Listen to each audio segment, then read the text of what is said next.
હિંમતનગરમાં ગુજકેટ પરીક્ષા દરમિયાન જ એ જ કેમ્પસમાં ભાજપના કાર્યક્રમને લઈ માઇકના અવાજથી વિદ્યાર્થીઓ પર અસર થતા વાલીઓ રોષે ભરાયા હતા।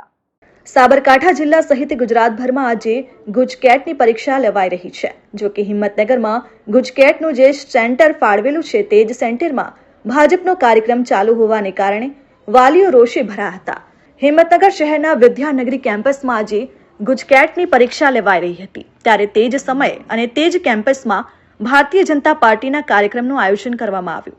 એક તરફ પરીક્ષા ચાલી રહી હતી, જ્યારે બીજી તરફ માઇકમાં ભાજપના નેતાઓ ભાષણો કરી રહ્યા હતા, જેને લઈ વિદ્યાર્થીઓને હેરાનગતિ થતી હોવાનું વાલીઓના ધ્યાનમાં આવતા વાલીઓ પણ રોષે ભરાયા। જો કે વાલીઓનો રોષ પારખી ગયેલા ભાજપના કાર્યકરો અને હોદ્દેદારોએ માઇકનો અવાજ થોડો ઓછો કર્યો અને વારાફરતી ત્યાંથી ચાલતી પકડી। ત્યારે આ તબક્કે સાબરકાંઠા જિલ્લા કલેક્ટરે ગુજકેટની પરીક્ષાને લઈને જે જાહેરનામું બહાર પાડ્યું તે જાહેરનામાનો સદંતર અહીં ભંગ થયો છે।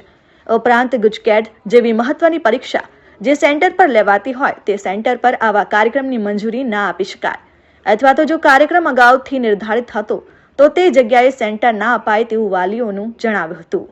ત્યારે અહીંયા વિદ્યાનગરી કેમ્પસમાં પરીક્ષા ચાલુ છે ગુજકેટની, અને ત્યાં ભાજપ વાળાનો પ્રોગ્રામ ચાલુ છે। ફૂલ લાઉડ સ્પીકર ચાલુ હતું અને પ્રોગ્રામ એમનો ચાલુ હતો। જમણવાર કરવાની વાત હતી। વાલી મિત્રો અહીં બિચારા મંડપમાં બેઠેલા હતા અને એમના સ્પીકર ચાલુ હતા, તો છોકરાઓનું શું, એમને ડિસ્ટર્બ થાય। અમને અંદર ત્યાં ઉભા રહેતા રહેવા દેતા કે ડિસ્ટર્બ થાય। વાલીને બહાર મોકલ્યા તો એમના પ્રોગ્રામમાં લીધે ડિસ્ટર્બ નથી થતો, એ યોગ્ય નથી। તેમને સેન્ટર જ ના આપવું જોઈએ।